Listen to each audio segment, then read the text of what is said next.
नीच का बुध आ गया खाना नंबर 1 में और खाना नंबर 7 में शुक्र का भी घर है और बुध का भी घर है। अब ये क्या करेगा? अब ये असर देगा अपना बुध की मिलावट के हिसाब से इन दोनों पर। अब मंगल की मिलावट का असर जो है वो कुंडली वाले पे नहीं होगा। कुंडली वाले के लिए मसलन अब यहाँ पे नमस्कार दोस्तों, मेरा नाम अजय त्रिपाठी है। आज हम आपको लाल किताब का बुध की मिलावट और मंगल की मिलावट, जो लाल किताब ग्रह दृष्टि में लाल किताब का सबसे छुपा हुआ कॉन्सेप्ट है, उसके बारे में बात करेंगे। लाल किताब ने क्या कहा है कि जब हम ग्रह दृष्टि को पढ़ते हैं तो लाल किताब वहां पे बताती है एक एग्जाम्पल। उस एग्जाम्पल में ही वाले सूत्र छुपे हुए हैं। लाल किताब पहले कहती है शुक्र अगर खाना नंबर 7 में हो, मतलब खाना नंबर 7 में यहाँ पे अगर शुक्र हो, ये एग्जाम्पल के हिसाब से मैं चल रहा हूँ, और सूरज खाना नंबर 1 में हो, यहाँ पे आपका सूरज हो, खाना नंबर 1 में सूरज हो, तो जन्म कुंडली में तो ऐसा नहीं हो सकता। जन्म कुंडली में ऐसा क्यों नहीं हो सकता? क्योंकि सूरज बुध और शुक्र एक घर आगे पीछे चलते हैं। ये लाल किताब भी जानती है। तो लाल किताब ने ये कहा है कि जन्म कुंडली में तो ऐसा नहीं हो सकता।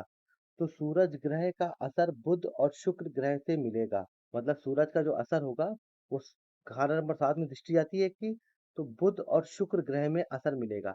लेकिन यहाँ पे कैच क्या है? यहाँ पे कैच ये है, लाल किताब ने कहा शुक्र खाना नंबर 7 में हो। अब मैंने शुक्र को खाना नंबर 7 में बैठा दिया। सूरज खाना नंबर 1 में हो, सूरज को खाना नंबर 1 में बैठा दिया। अब उसके बाद लाल किताब कहती है सूरज का जो असर होगा वो शुक्र और बुध इन दोनों ग्रह पे मिलेगा। अब दोनों ग्रह पे क्यों मिलेगा? यहाँ पे आती है लाल किताब का ये जो बुध की मिलावट और मंगल की मिलावट का चैप्टर। लाल किताब ये कहती है जो भी आपकी जन्म कुंडली में जब कोई ग्रह उच्च का होगा, देखिए मैंने यहाँ लिख रखा है नियम के तौर पे, लगन कुंडली से जन्म कुंडली कहते हैं, उसमें ग्रह उच्च का हो या नीच का हो, तब ये दो मिलावट काम करती हैं। सबसे पहले तो आपको ये याद रखना है कि जन्म कुंडली में अगर कोई ग्रह आपका उच्च का है तो आपने पहला ये देख लिया। और असर इसका कहाँ देखा जाता है? इसका असर देखा जाता है वर्षफल में। वर्षफल में असर मिलता है। देखिए मैंने यहाँ पे ये दो नियम लिख रखे हैं। यही दो नियम है जिससे ये पूरा वीडियो आपका चलेगा, इन दो नियम पे। तो ये आपने देख लिया। अब लाल किताब यहाँ पे कहती है असर जो हम लोग के पक्के घर होते हैं, जैसे खाना नंबर 2 ये गुरु का पक्का घर है, तो खाना नंबर 7 पक्का घर किसका है? शुक्र का है और बुध का है। खाना नंबर 7 शुक्र और बुध के पक्के घर हैं। अगर यहाँ पे सूरज बैठ जाता है जन्म कुंडली में, सूरज बैठने का मतलब होता है सूरज यहाँ पे हो गया उच्च का। अगर उच्च का सूरज बैठेगा तो बुध की मिलावट का काम करेगा। देखिए मैंने यहाँ पे लिख रखा है बुध की मिलावट। बुध की मिलावट कौन कौन से घर में होती है? खाना नंबर 1 में और खाना नंबर 4 में। बुध की मिलावट केवल इन दो घरों में होती है। मतलब खाना नंबर 1 का ग्रह 7 को देख सकता है और 4 का ग्रह 10 को देख सकता है। ये उल्टी मिलावट नहीं होती। मतलब 10 का ग्रह अगर उच्च का बैठ जाएगा तो 4 को नहीं दे सकता। इसमें जो ग्रह दृष्टि का नियम है, ये हम लोग जो पढ़ रहे हैं लाल किताब में ग्रह दृष्टि के चैप्टर में, जब आप ग्रह दृष्टि के चैप्टर को कंप्लीट करने चलोगे तो वहां पे आपको ये मिलावट का पूरा कॉन्सेप्ट मिलेगा, जिसमें लाल किताब बुध की मिलावट और मंगल की मिलावट करके कहती है। तो बुध की मिलावट कहाँ पे हो सकती है? जन्म कुंडली के बंद मुट्ठी के खानों में। ये जो 1 4 7 10 है, इसमें जो मिलावट होती है वो बंद मुट्ठी के खानों में होती है। और इसका असर किसको मिलेगा? इसका असर मिलेगा उस कुंडली वाले को। मतलब या मान लीजिए, आप एग्जाम्पल लेते हैं इसी बुध की मिलावट के। मान लीजिए यहाँ पे बैठ गया है जन्म कुंडली में गुरु खाना नंबर 4 का उच्च का है, यहाँ पे गुरु बैठा था जन्म कुंडली में उच्च का। अब वर्षफल में गुरु आ गया खाना नंबर 1 में, तो वर्षफल में गुरु खाना नंबर 1 में आ गया और उसका असर कहाँ जाएगा? खाना नंबर 7 के शुक्र पे और बुध पे। लेकिन अब यहाँ पे खाना नंबर 7 में कोई ग्रह बैठा हो, मान लीजिए यहाँ पे बैठ गया है केतु, खाना नंबर 7 में केतु बैठा है, तो उच्च के जो गुरु का असर होगा वो केतु पे नहीं मिलेगा। केतु पे नहीं मिलेगा। उच्च के गुरु का जो असर होगा वो पक्के घर, ग्रह के घर जो होते हैं वो राशि के होते हैं और घर के ग्रह जो होते हैं वो पक्के घर होते हैं। अब यहाँ पे जो घर का ग्रह है वो शुक्र और बुध है। मतलब कहने का ये है, जो भी कुंडली में जिस भी खाने का पक्का घर होगा, जैसे यहाँ का शुक्र और बुध हो गया, यहाँ का शनि हो गया, शनि पक्का घर है। अब मान लीजिए गुरु यहाँ बैठा है, जन्म कुंडली में गुरु यहीं था, गुरु यहीं रह गया। अब खाना नंबर गुरु जो है खाना नंबर 4 का, वो आ गया गुरु खाना नंबर 1 में। तो गुरु जो अपना असर देगा, उच्च का जो असर देगा, वो खाना नंबर 7 के शुक्र और बुध को देगा। लेकिन गुरु ऐसा कब कर सकता है? जब खाना नंबर 7 में भी यहाँ कोई ग्रह बैठा होना चाहिए। मान लीजिए यहाँ राहु बैठा हो, तो शनि गुरु और राहु का जो संबंध है जन्म कुंडली में, जो यहाँ पे मान लीजिए राहु आपका कहीं भी बैठ सकता है, मान लीजिए यहाँ बैठा हो, तो गुरु और राहु का जो संबंध देखेंगे वो हम देखेंगे जन्म कुंडली में। लेकिन जब हम वर्ष फल में आते हैं, जैसे मैंने पहले वीडियो में आपको बताया था, ग्रह की हैसियत, उसका उम्दा हैसियत है, नीच हैसियत है, उच्च है, अच्छा है, बुरा है, वो सब कहाँ देखना होता है? वो सब देखना होता है हमको जन्म कुंडली में। जब हम लगन कुंडली देखेंगे तो उससे हम लोग ग्रह की हैसियत निकालते हैं। ये जो उच्च की हैसियत आप देख रहे हैं, इसको आपको जन्म कुंडली से निकालना है। और जब वो वर्ष फल में खाना नंबर 1 में आएगा, तो वो अपना उच्च का असर उस घर के ग्रह पे देगा। उस घर के ग्रह पे मतलब ये हो गया, यहाँ पे राहु केतु है तो यहाँ देगा। अब यही गुरु मान लीजिए यहाँ आ गया, खाना नंबर 6 में आ गया। अब ये हम लोग आ गए मंगल की मिलावट में। अब मंगल की मिलावट में खाना नंबर 6 का असर जाता कहाँ पे है? देखिए मंगल की मिलावट मैंने यहाँ लिख रखा है। मंगल की मिलावट में खाना नंबर 6 का असर जाता है खाना नंबर 12 में। अब गुरु यहाँ पे आ गया खाना नंबर 6 में। अब इसका पहले आप रूल देख लीजिए। मंगल की मिलावट में शुक्र खाना नंबर 6 में हो। अब यहाँ पे लाल किताब ने एग्जाम्पल क्या दिया था, यहाँ पे शुक्र बताया खाना नंबर 6 में, और खाना नंबर 12 में मंगल बैठा हो। अब लाल किताब यहाँ पे, ये लाल किताब का ही एग्जाम्पल है जो मैं आपको ये दिखा रहा हूँ, ये लाल किताब के अंदर से मैंने नोट करा हुआ है। तो लाल किताब में जो मंगल के मिलावट का एग्जाम्पल दिया है, खाना नंबर 6 में शुक्र हो और खाना नंबर 12 में मंगल बैठा हो। 6 में शुक्र हो मतलब ये है 6 की दृष्टि 12 में जाती है। अब हमने 6 में गुरु को बैठा दिया, 12 में हम लोग बैठा देते हैं शनि को। मान लीजिए सपोज करिए हमने शनि को बैठा दिया। इस एग्जाम्पल के एक नया एग्जाम्पल बना के देखते हैं। तो शुक्र मंगल को देखेगा अपने से 7वें देखने के उसूल पे। लाल किताब में क्या कहती है, बंद मुट्ठी के खानों में जब ग्रह होंगे तो ग्रह से ग्रह मिल जाता है, मिला हुआ ही असर माना जाता है। जैसे दूध में चीनी या गुड़, इस तरह से लाल किताब बताती है। जब बंद मुट्ठी के बाहर के खाने होते हैं तो ये ग्रह का असर जो होता है वो उलट हो जाता है। किसके लिए? शनि के लिए। अब यहाँ पे गुरु बैठा है, ये जन्म कुंडली में आपका उच्च का था, तो उच्च का गुरु अब किसको किसके लिए असर करेगा? उच्च का गुरु असर करेगा शनि पे। शनि कौन हो गया? शनि हो गया हमारे चाचा, चाचा ताया। अब चाचा ताया के लिए गुरु नीच का हो गया। जो उच्च का गुरु बैठा था वो चाचा ताया के लिए नीच का हो गया। अब एक एग्जाम्पल से और देखते हैं। मान लीजिए जन्म कुंडली में केतु खाना नंबर 12 में बैठा है। अब यहाँ पे बैठ गया केतु, खाना नंबर 12 का केतु उच्च का माना जाता है। अब उच्च का केतु खाना नंबर 1 में आ गया, 1 में आ जाएगा, तो ये बुध की मिलावट की तरह उच्च का जो असर होगा वो अपना असर शुक्र में और बुध में देगा। यही केतु अगर खाना नंबर 4 में आ जाएगा तो वो अपना उच्च का असर किसको देगा? शनि को देगा। लेकिन शर्त क्या है लाल किताब की? यहाँ पे कोई ग्रह बैठा होना चाहिए। मतलब शुक्र और बुध तो पक्के घर हैं, इनका जो पक्का घर है, देगा असर पक्के घरों में। लेकिन यहाँ पे कोई ग्रह मान लीजिए यहाँ पे कोई भी बैठ जाए, केतु बैठा है तो राहु बैठ जाए, राहु यहाँ बैठा होगा तो उच्च का केतु अगर यहाँ पे आएगा तो वो शुक्र और बुध को उच्च का असर देगा। और राहु केतु का जैसा असर जन्म कुंडली में आपका बैठा होगा वैसा देगा। अब उच्च का केतु अगर खाना नंबर 4 में आ जाएगा और खाना नंबर 10 में मान लीजिए गुरु बैठा है, 10 में गुरु बैठा है, और ये जो उच्च का असर देगा ये असर देगा शनि पर। और गुरु और केतु का जैसा असर आपकी जन्म कुंडली में होगा वैसा असर काम करेगा। तो ये हो गई बुध की, पूरा पूरा बुध का हिसाब से मैंने आपको बता दिया कि बुध की मिलावट कैसी होती है। अब 2-3 एग्जांपल से हम लोग मंगल की मिलावट को देखते हैं। पहले मंगल की मिलावट का नियम समझ लीजिए। मंगल की मिलावट में लाल किताब कहती है कि खाना नंबर 3 से दृष्टि जाती है खाना नंबर 9 को, 100% दृष्टि। खाना नंबर 6 से जाती है खाना नंबर 12 को, खाना नंबर 8 से जाती है खाना नंबर 2 को। लेकिन इसमें लाल किताब ने 5 को और 11 को काउंट नहीं किया है, क्योंकि 5 से कोई भी दृष्टि 11 की तरफ नहीं जाती है। 3 की दृष्टि 9 पे जाती है, 6 की दृष्टि 12 पे जाती है और 8 की दृष्टि 2 पे जाती है। अब यहाँ पे कोई भी ग्रह उच्च का आ जाएगा। मान लीजिए अब मंगल की मिलावट में यहाँ पे सूर्य उच्च का था। जन्म कुंडली में मान लीजिए खाना नंबर 1 का जो सूर्य था, ये जन्म कुंडली में सूर्य यहाँ पे खाना नंबर 1 का उच्च का है।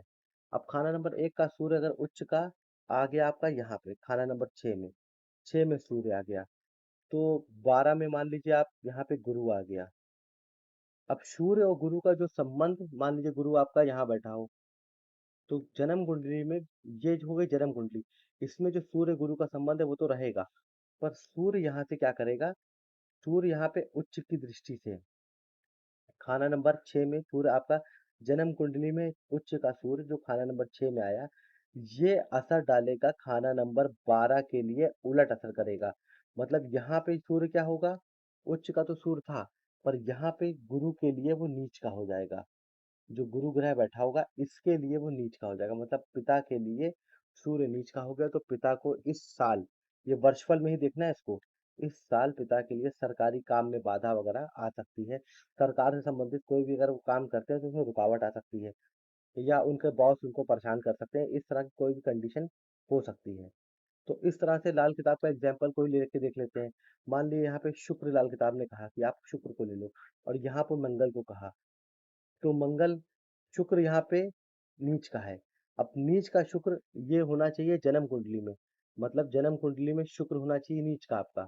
अब शुक्र वो खाना नंबर 6 में आ गया, फिर वही घूम की कंडीशन आ गई, और खाना नंबर 12 में अब मान लीजिए यहाँ पे था, यहाँ पे बुध, मान लीजिए यहाँ पे बुध था जन्म कुंडली में, लेकिन वर्षफल में जब शुक्र यहाँ आया तो यहाँ पे आपका मंगल आ गया। अब शुक्र जो है यहाँ पे नीच का है, तो ये अब किसके लिए उच्च का हो गया, भाई के लिए। जब मंगल की मिलावट की बात करते हैं तो उसमें क्या होता है, जो भी ग्रह उसके सामने आता है, मान लीजिए शुक्र यहाँ पे आ जाए और मंगल यहाँ पे आ जाए, तो जो भी ग्रह उसके सामने आता है अगर ये नीच का है तो उसके लिए उच्च का हो जाएगा। लाल किताब कहती है तो इसका मतलब ये हुआ कि भाई की पत्नी से भाई का रिलेशन अच्छा हो जाएगा और भाई को आराम से सोने को मिलेगा। इस तरह से लाल किताब ने इसको बताया है। अब यही आप इसमें कोई भी ग्रह को ले सकते हैं, केतु को ले लीजिए। बस आपको क्या याद रखना है, यहाँ पे वैसे चंद्र यहाँ पे उच्च का होता है, चंद्र यहाँ उच्च का है। अब चंद्र खाना नंबर 1 में आ जाए, अब खाना नंबर 1 में चंद्र आ गया, तो ये चंद्र जब खाना नंबर 1 में आएगा तो बुध की मिलावट होगा, तो बुध की मिलावट से खाना नंबर 7 में कोई भी ग्रह होना चाहिए, इसमें कोई ग्रह होना चाहिए। अगर कोई ग्रह है तो मतलब ये सोया हुआ नहीं है। ग्रह का सोया सोया हुआ ग्रह और सोया हुआ घर क्या होता है, तो मैंने आपको समझाया। जब उच्च का ग्रह यहाँ बैठा हो और सामने उसकी दृष्टि में कोई ग्रह बैठा होगा, तो वो अपना उच्च का असर उस खाने के पक्के घर के मालिक को देगा। इसके पक्के घर के मालिक मैंने बता दिया, यहाँ पे पक्का घर का मालिक शनि है। कंडीशन आपको ये देखनी है, यही कंडीशन आपकी यहाँ पे लगेगी। यहाँ पे कोई ग्रह बैठा हो, मान लीजिए इसी चंद्र को यहाँ बैठा देते हैं, चंद्र यहाँ बैठा है, तो कोई ग्रह आपका यहाँ होना चाहिए, कोई भी ग्रह होना चाहिए।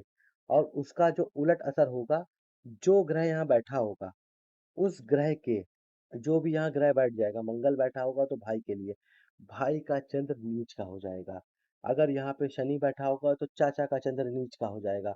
अगर यहाँ पे शुक्र बैठा है तो बीवी का चंद्र नीच का हो जाएगा। अगर यहाँ पे बुध बैठा है तो बहन बुआ मौसी के लिए चंद्र नीच का हो जाएगा। अगर यहाँ पे गुरु बैठा है तो पिता के लिए चंद्र नीच का हो जाएगा। जो मंगल की मिलावट में क्या होता है, ग्रह से ग्रह में असर नहीं जाता, ग्रह का असर जिस ग्रह में, जिस जो ग्रह असर दे रहा है वो जिस ग्रह पे असर दे रहा है उसके लिए ग्रह का असर उलट जाता है। ये इसका नियम है। अब जैसे यहाँ पे आपको बस खाली इतना ध्यान रखना है कि कौन सा, जो मैंने पीछे वीडियो में बताया था उसमें आपको उच्च और नीच का ध्यान रखना है। खाना नंबर यहाँ पे चंद्र उच्च होता है, यहाँ राहु उच्च होता है। अब मान लीजिए राहु आ गया आपका खाना नंबर 1 में, इसीलिए राहु केतु को खतरनाक माना जाता है, क्योंकि राहु यहाँ आएगा तो केतु तो यहाँ अपने आप आ जाएगा। अब राहु उच्च का खाना नंबर 1 में आ गया तो वो खाना नंबर 7 के शुक्र और बुध पे अपना उम्दा असर, अपना उच्च का असर शुक्र और बुध को देगा। अगर राहु यहाँ आ जाए खाना नंबर 4 में तो वो अपना अच्छा असर शनि को देगा, उच्च का असर। क्योंकि यहाँ कोई ग्रह होना चाहिए। अब राहु यहाँ आएगा तो यहाँ केतु अपने आप आ जाएगा, केतु यहाँ आ जाएगा तो केतु पे नहीं देगा, वो देगा शनि पे। इसी तरह से अगर राहु मान लीजिए कुंडली में यहाँ आ जाए, यहाँ आ गया राहु और यहाँ आ गया केतु, अब केतु के साथ कोई ग्रह हो गया है शनि, तो यहाँ आ गया शनि, तो उच्च का राहु बाबा के लिए नीच का हो जाएगा, नीच का असर देगा, बाबा के लिए नीच का असर हो गया। अब यहाँ पे मान लीजिए आ गया है मंगल, तो भाई के लिए जो उच्च का राहु था वो भाई के लिए नीच का हो गया। अब और यहाँ पे आ गया शुक्र, तो उच्च का राहु पत्नी के लिए नीच का हो गया। अब यही राहु यहाँ आ गया खाना नंबर 3 में, उच्च की राशि में आ गया, और खाना नंबर 9 में केतु, और साथ में उसके गुरु आ गया। तो यहाँ पे उच्च का राहु जब दृष्टि देगा तो गुरु के लिए नीच का हो जाएगा, मतलब पिता के लिए नीच का हो जाएगा। अब यहाँ ये राहु यहाँ पे आ गया खाना नंबर 8 में, 2 में केतु और मान लीजिए चंद्र है यहाँ पे। अब यहाँ से खाना नंबर 8 से जब राहु दृष्टि डालेगा चंद्र पे, तो माँ के लिए राहु नीच का असर देगा। इस तरह से वर्षफल में ये लाल किताब का सबसे छुपे हुए जो आपके सीक्रेट्स होते हैं लाल किताब के, ये प्रिडिक्शन में बहुत ज़्यादा काम आते हैं। इसको लाल किताब बुध की मिलावट और मंगल की मिलावट ऐसे डिनोट करती है। अब इसका जो नियम लाल किताब ने बताया है, उस नियम को हम लोग देखते हैं लाल किताब के हिसाब से। देखिए यहाँ पे लाल किताब का जो नियम मैंने नोट करा है, इस नियम को आप समझने का प्रयास करें। मैं आपको आसान भाषा में समझाऊंगा इस नियम को। इस नियम में लाल किताब कहती है 100% मिलावट की हालत में, 100% मिलावट की हालत कौन सी हो गई? बुध की। लाल किताब कह रही बुध की मिलावट की हालत में कुंडली वाले को जाति अच्छा या बुरा असर मिलेगा। मतलब जिसका टेवा आप देख रहे हैं, वर्षफल में जब वो ग्रह बंद मुट्ठी के खानों में आएगा, तो उसकी मिलावट कितनी हो जाएगी? 100% हो जाएगी। कौन सी मिलावट हो जाएगी? बुध की मिलावट हो जाएगी। तो उसको कुंडली वाले को उसका अच्छा या बुरा असर मिलेगा। जब ये बंद मुट्ठी के बाहर के खानों में जाएगा, जब 6 में जाएगा, 3 में जाएगा, 9 में जाएगा, तो उसका असर पलट जाता है। उसके बारे में लाल किताब क्या कहती है वो देखिए। अब यहाँ पे आता है मगर अपने से 7वें की दृष्टि असर करेगी बात के घर पर। मतलब अपने से 7वीं दृष्टि कौन सी हो गई? मंगल की मिलावट। अब लाल किताब बात कर रही है मंगल की मिलावट जो असर करेगी वो बात के घर पर, जिसकी वह उस घर का जो ग्रह उस कुंडली वाले का जैसा भी ताल्लुकदार हो। जैसे मैंने आपको बताया, अगर मंगल है तो भाई, बुध है तो बहन बुआ मौसी, चंद्र है तो माता, शुक्र है तो स्त्री, और आपका शनि है तो चाचा ताया बाबा, इस टाइप से असर देगी। मगर कुंडली वाले पे सीधा असर ना होगा। अब मंगल की मिलावट का असर जो है वो कुंडली वाले पे नहीं होगा।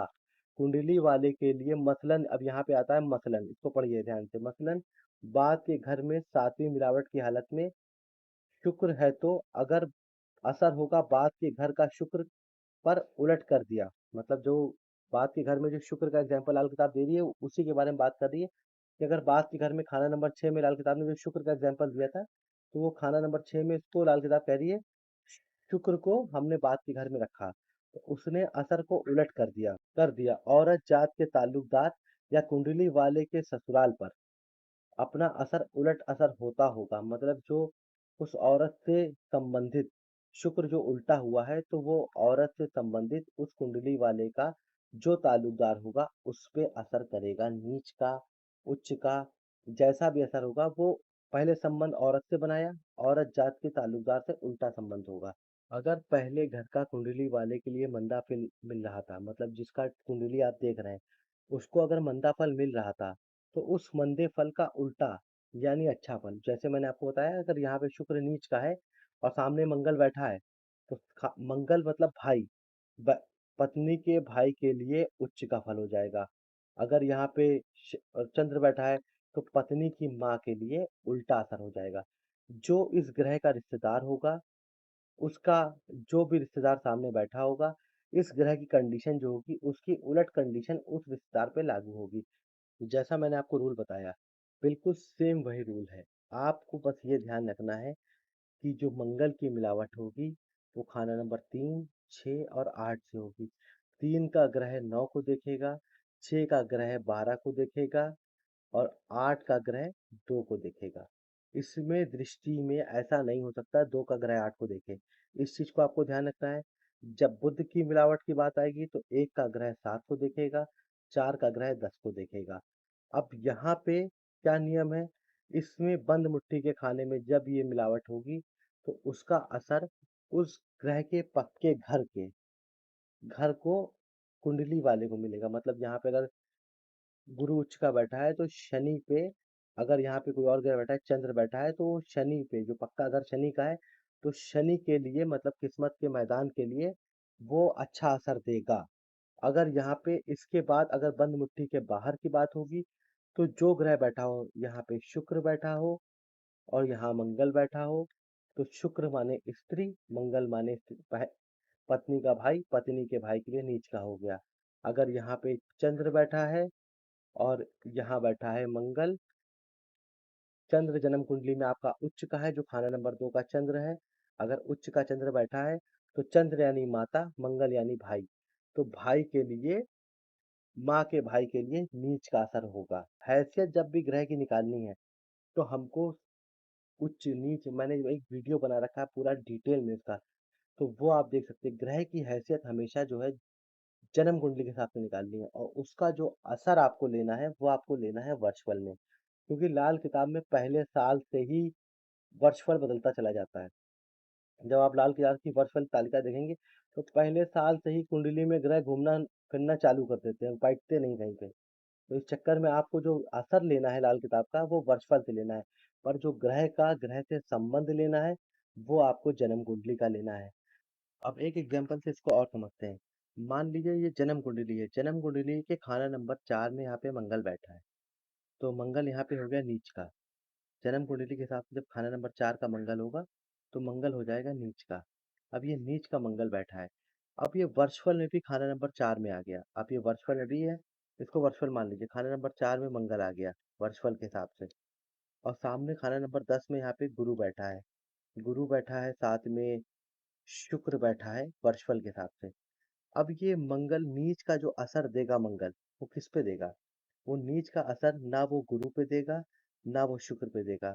वो खाना नंबर 10 का जो पक्का ग्रह है, जो है शनि। तो खाना नंबर 10 जो नीच का मंगल होगा, वो खाना नंबर 10 के शनि पे नीच का असर देगा। अब शनि मान लीजिए कुंडली में कहीं भी बैठा होगा, तो जहाँ भी शनि बैठा होगा, उस पे वो नीच का असर जाएगा।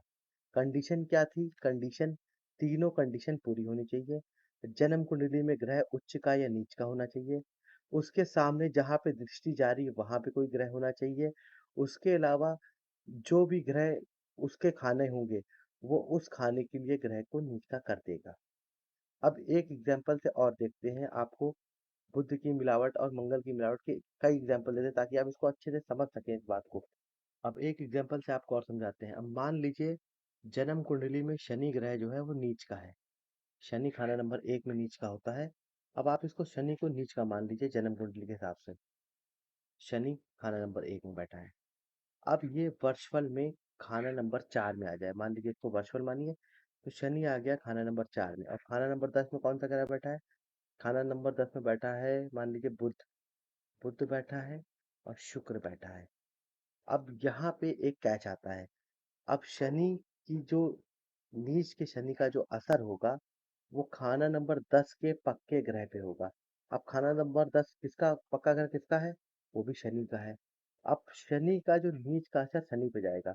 एक ग्रह खुद ही नीच का है, वो दोबारा खुद को नीच कैसे कर सकता है?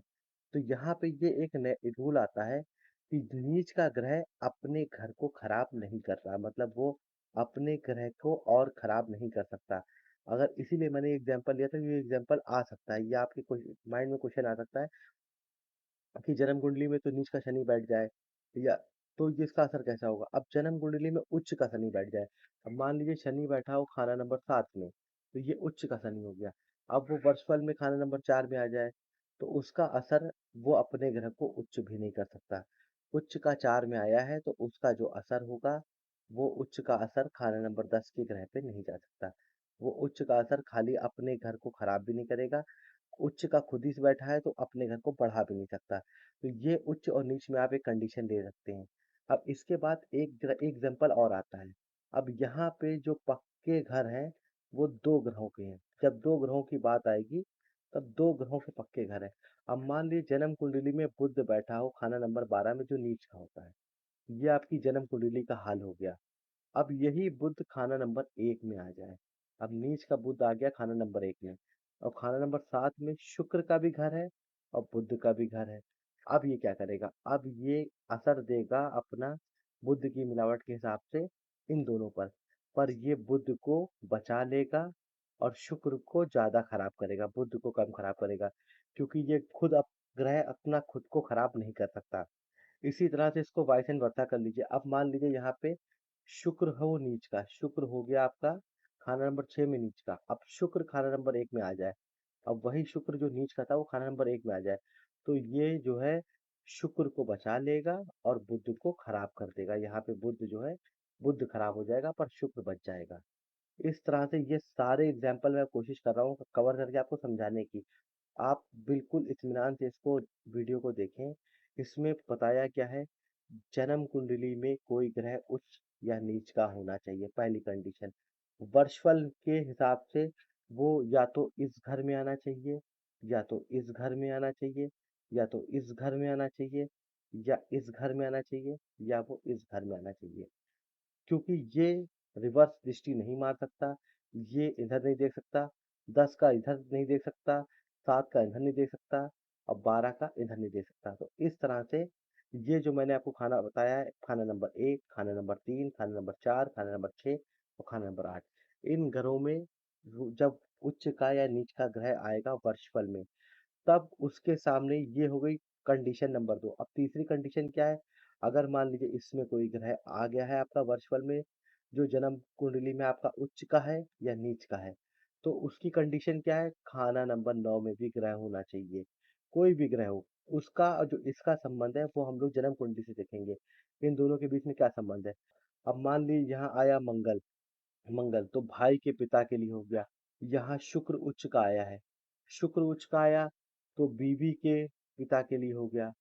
तो इस तरह से जो लाल किताब के जो हर ग्रह का संबंध बताया है, जब वो बुध की मिलावट के बाहर, जब बुध की मिलावट में होगा तो असर कुंडली वाले को होगा, जब बुध की मिलावट के बाहर होगा तो असर कुंडली वाले के उस ग्रह के रिश्तेदार पे होगा। उल्टा असर होगा जो रिश्तेदार उस खाना नंबर में बैठा होगा। यहाँ शुक्र बैठा है तो बीवी, यहाँ मंगल बैठा है तो बीवी का भाई। शुक्र यहाँ पे नीच का है तो बीवी के भाई का शुक्र उच्च का हो जाएगा। इस तरह से ये लाल किताब में बुध की मिलावट और शुक्र की मिलावट का पूरा पूरा डिटेल वीडियो बनाने का मैंने प्रयास करा है। अगर इसमें आपके कोई क्वेश्चन हो तो आप कमेंट बॉक्स में क्वेश्चन डाल सकते हैं। धन्यवाद।